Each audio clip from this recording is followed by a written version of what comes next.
So இப்போது reduced syllabus ஓகேவா, அதை பற்றி என்னோடய கருத்து என்ன, நான் எப்பயுமே சொல்கிறது தான், என் கருத்தை வச்சு எதுவுமே நடக்க போகிறது கிடையாது, அது வேறு விஷயம்.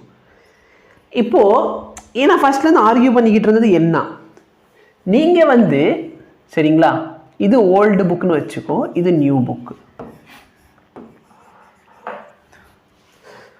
ஓல்டு புக்கில் பார்த்தீங்கன்னா கண்டென்ட் சஃபிஷியன்ட் அளவுக்கு இருந்துச்சு, ஸ்டாண்டர்டாக கண்டென்ட் இருந்துச்சு.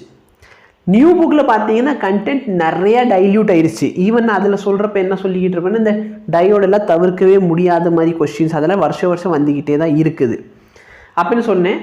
இப்போது அதெல்லாம் நம்ம புக்கில் கிடையாது ஓகேவா.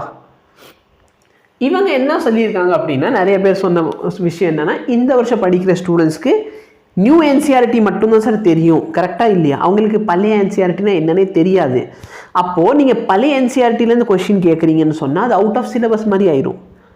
அப்போது என்எம்சியோ என்டிஏ சிலபஸ் ரிலீஸ் பண்ண போகிறாங்கன்னு சொன்னால் அந்த சிலபஸ் எப்படி இருக்கணும், புது என்சிஆர்டி புக்குக்கு ஏற்ற மாதிரி இருக்கணும். அப்போ தானே கொஸ்டின் எல்லாமே அதில் இருக்கும். ஆனால் சிலபஸ் ரெடியூஸ் ஆனது அந்த மாதிரி இல்லை. ஃபிசிக்ஸை பொறுத்தவரைக்கும் எனக்கு ரொம்ப சந்தோஷம்யா. சிலபஸ் ஃபிசிக்ஸில் ரெடியூஸ் அப்படின்னு சொல்கிறதுலாம் ஒரு 10 டாபிக் தான் ரெடியூஸ் ஆகிருக்கு. எனக்கு அதனால் பிரச்சனை இல்லை. எனக்கு இப்போ கெமிஸ்ட்ரி ஸ்டாஃப் பார்த்தா போகாமல் இருக்கலாம், சரியா, என்ன 10 லெசன் குறைச்சி விட்டீங்க, அவங்க மட்டும் பாடமே நடத்த வேணாமே.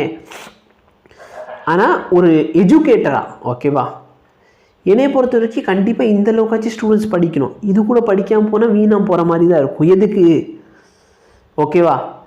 இல்லைன்னா இவங்க என்ன பண்ணலான்னா, மேபி நீட்டுக்கு எந்த டாப்பிக்கெல்லாம் ரிலேட்டடாக இல்லையோ அதை வேணால் டெலீட் பண்ணிடலாம். ஆனால் சிபிஎஸ்சி புக்கில் தூக்குறது என்னால் ஏற்றுக்க முடியாத ஒரு விஷயம்.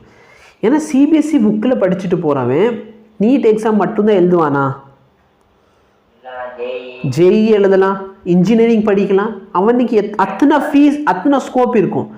அப்போ யோசிச்சு பாரு, சிபிஎஸ்சி புக்கு குறைச்சது ஒரு முட்டாள்தனமான ஒரு முடிவு. நான் எப்பயுமே அதை கிரிட்டிசைஸ் பண்ணுவேன். ஏன் அப்படின்னா, கம்யூனிகேஷன் சிஸ்டம் அப்படின்ட்டு ஒரு லெசன் இருக்கும் சிபிஎஸ்சி புக்கில் நான் படித்தப்போ. ஸ்டேட் போர்டில் இன்னும் இருக்குது. ஸ்டேட் போர்டு புக்கில் எந்த குறையும் கிடையாது. அவன் என்ன சொல்லிட்டான், பசங்க படித்து தான் ஆகணும். ஆனால் அதுக்கேற்ற மாதிரி கொஞ்சம் ஸ்டாண்டர்டு கொஸ்டின் எடுக்குங்க சார். புக்கு நல்லா இருக்குது, கொஸ்டினோட லெவலும் கொஞ்சம் உயர்த்தணும். இப்போது வருவோம், இந்த கதைக்கே வருவோம். இப்போ என்னன்னா, அந்த லெசன் ஒன்று இருக்கும். அட்லீஸ்ட் ஒரு பையன் அவன் வாழ்க்கையில் சப்போஸ் அவன் இசி எடுக்க போகிறான், எலக்ட்ரிக்கல் அண்ட் கம்யூனிகேஷன் இன்ஜினியரிங் அந்த மாதிரி ஒரு கோர்ஸு, கம்யூனிகேஷன் ரிலேட்டட் ஒரு கோர்ஸ் எடுக்க போகிறான்னா, அட்லீஸ்ட் அந்த கம்யூனிகேஷன்னா என்னன்னாவது தெரிஞ்சுட்டு தான் அவன் போயிருப்பான் அந்த கோர்ஸில். இப்போ ஒருத்தன் ட்ரிபிள்இ எடுக்கிறான், எலக்ட்ரிக்கல் அண்ட் எலக்ட்ரானிக்கல் இன்ஜினியரிங் எடுக்கிறான் அப்படின்னு சொன்னால் அட்லீஸ்ட் அவன் எலக்ட்ரானிக்ஸில் பேசிக் பார்த்தோன்னா டயோடு, டிரான்சிஸ்டர், லாஜிக் கேட்ஸ், இதெல்லாம் பேசிக். நீங்கள் டயோடு மட்டும் வச்சுக்கிட்டு இந்த டிரான்சிஸ்டர் இது எல்லாத்தையும் தூக்கிட்டீங்க, லாஜிக் கேட்லாம் தூக்குனீங்கன்னா அந்த பையன் வாழ்க்கையில் அவன் என்ன படிக்க போகிறானே தெரியாமல் போவான். லேட்டரான என்ன நடக்கலாம், இவங்க எல்லாரும் என்ன சொல்லிடுவாங்க, இந்த டென்சைல் ஸ்ட்ரென்த் எல்லாம் எதுக்கு sir, mechanical property of solid எதுக்கு சார், ஹூக்ஸ்லாம் இதெல்லாம் எதுக்கு சார், நம்ம டாக்டர் ஆக போகிறதுக்கு தேவையா அப்படின்னு சொல்லிட்டு அதே சிபிஎஸ்சி புக்கிலேருந்து தூக்கிட்டாங்கன்னா டாக்டர் ஆகிறதுக்கு மேபி அது தேவையில்லை அப்படின்னு வச்சுக்கோ.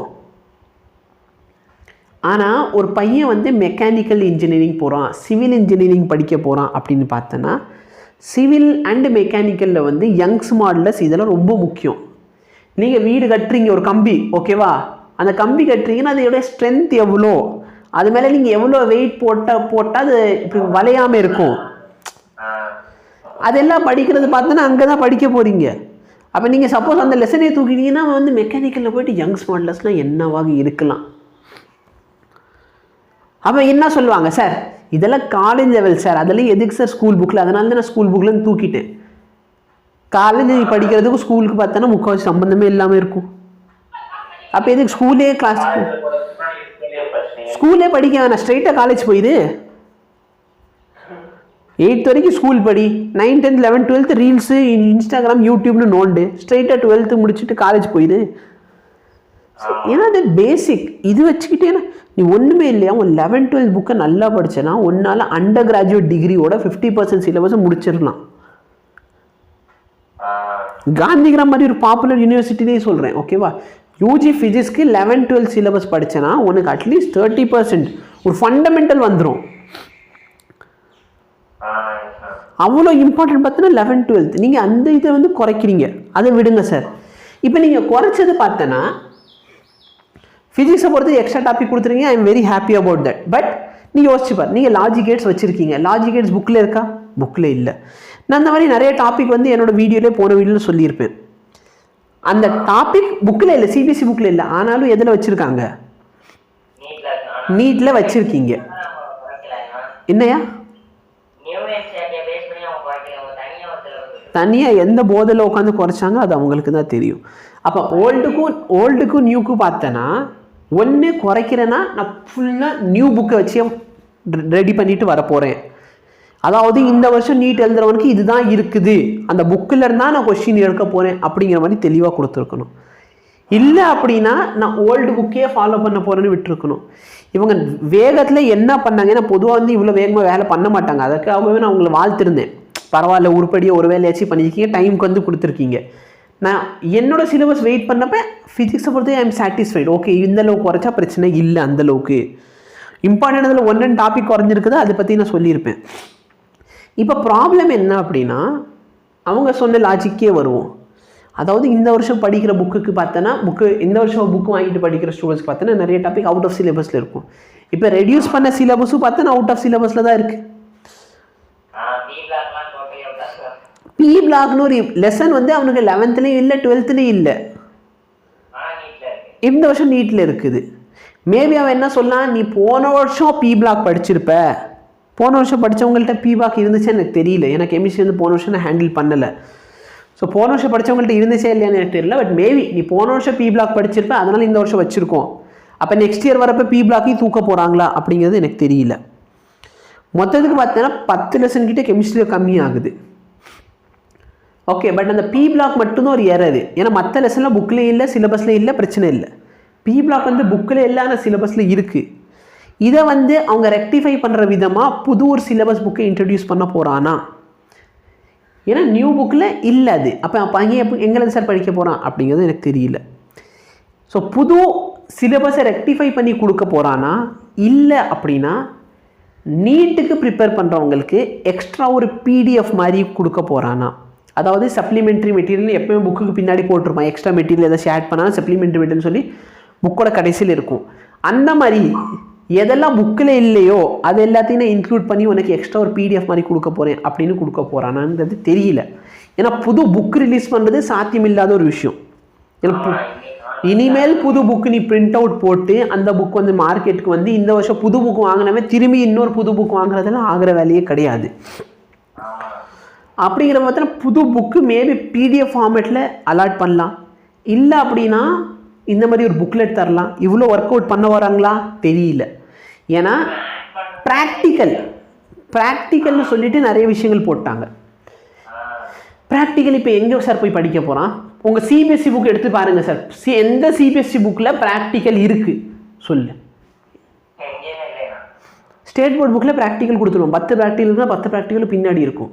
சிபிஎஸ்சி புக்கில் முதல் ப்ராக்டிக்கல் இருக்கா? அப்போ நீங்கள் ப்ராக்டிக்கல் கேட்க போகிறீங்கன்னா அந்த ப்ராக்டிக்கல் எங்கேருந்து படிக்கணும்? அப்போ நிறைய பேர் என்ன சொல்லுவீங்க, எப்பா தம்பி சும்மா ஒன்றும் தெரியாத மாதிரி பேசாத, ப்ராக்டிக்கல் இந்த வருஷம்னு இல்லை, ப்ராக்டிக்கல் வந்து சிபிஎஸ்சி வருஷம் கேட்டுக்கிட்டு தான் இருக்கான், ஆனால் அதெல்லாம் புக்கில் இல்லை. அப்போ ஏன் சார் புது புக்கில் இருக்கிறத மட்டும்தானே சிலபஸை ஃப்ரேம் பண்ண போகிறேன்னு சொல்கிறீங்க? அப்போ நீங்கள் சொல்லிடுங்க, புது book plus extra material plus practical book தனியாக வாங்கிக்கோங்க. நீட் சிபிஎஸ்சிக்கு எப்பயும் ப்ராக்டிக்கலுக்கு நாங்கள் தனியாக லேப் மேனுவல்னு சொல்லி ஒரு புக்கு விற்றுக்கிட்டு இருப்பாங்க, அந்த புக்கு தான் வாங்குவோம். ஓகேவா? ஆனால் அந்த புக்கில் பொறுத்தவரைக்கும் அது ப்ராக்டிக்கலுக்காக இருக்கிறதுனால அதில் வந்து ஒன்ட்ட 1 மார்க் கொஸ்டினில் இருக்காது. ஒன்ட்ட என்ன கேட்கான், ஒரு டிஃபைன் லீஸ்ட் கவுண்ட் அப்படி தான் கேள்வி கேட்பான். அப்படி தான் இருக்கும். ஓகேவா? டிஃபைன் இப்போ வந்து எதுக்காக நீங்கள் கான்ஸ்டன்ட் மேக்னட் வயரை யூஸ் பண்ணீங்க, அதில் 4 ஆப்ஷன்லாம் இருக்காது. ஸோ இதெல்லாமே பார்த்தோன்னா ஒரு பெரிய பிரச்சனை. அப்போ அதுதான் இப்போ பார்த்தோன்னா அது பயாலஜியை பொறுத்தவரைக்கும் பார்த்தோன்னா புது டேர்ம் நிறைய பயாலஜி எஜுகேஷன் சொல்கிறாங்க. இந்த டேர்ம்ஸ்லாம் நாங்கள்லாம் எத்தனை வருஷம் நடத்திக்கிட்டோம், எங்களுக்கு அந்த டேர்ம்ஸ்லாம் என்னன்னே தெரியாது. அப்போ மேபி அந்த டேர்ம்ஸ் எல்லாத்தையும் சேர்த்து ஒரு புக்கு கொடுக்க போகிறானா அப்படிங்கிறது கேள்விக்குறி. என்னையை பொறுத்த வரைக்கும் மேபி இன்னும் ஒன்று கெட்டு போகலை, மரியாதையாக நாங்கள் அப்லோட் பண்ணது ஒரு தப்பான இது, உங்களுக்காக நாங்கள் புதுசாக ஒரு சிலபஸ் மாதிரி ரெடி பண்ணி கொடுத்துட்றோம் அப்படின்னு சொல்லிட்டு 2 to 3 வீக்ஸ்க்குள்ளார ஒரு புது சிலபஸ் கொடுக்குறது ஒரு சொல்யூஷனாக இருக்கலாம். அதில் வந்து சப்போஸ் நீங்கள் நியூ என்சிஆர்டிக்கு ஸ்ட்ரிக் பண்ணீங்கன்னா ஸ்டிக் 100% டு நியூ என்சிஆர்டி, 100% நீங்கள் நியூ என்சிஆர்டி புக்கில் தான் ஸ்டிக் ஆகணும். ஓகேவா? நீங்கள் வந்து அதை தாண்டி ஒரு டாப்பிக்கும் வெளியே போகக்கூடாது. இல்லை அப்படின்னா ஓல்டு என்சிஆர்டினா ஓல்டு என்சிஆர்டியில் இதெல்லாம் டெலிட்டட்னு மட்டும் சொன்னால் போதும். அதெல்லாம் போட்டு பசங்களை குழப்பிக்கிட்டுலாம் இருக்கவே கூடாது. ஸோ அந்த மாதிரி ஏதாச்சும் நோட்டீஸ் வந்தால் நானே உங்கள்கிட்ட வந்து சொல்கிறேன். ஓகே, ஏன்னா நான் சும்மா வந்துட்டு மற்றவங்கள மாதிரி சிலபஸ் ரெடியூஸ் வாங்க இதெல்லாம் ரெடியூஸ், அது வந்து நீங்களே பார்த்தாலும் படிக்க முடியும். ஓகேவா? ஒரு எஜுகேட்டராக வந்து சொல்கிறோம் அப்படின்னா எங்களுக்குன்னு ஒரு சில பொறுப்புகள் இருக்கும். ஸோ அதுக்குள்ளே தான் நாங்கள் பேசணும்.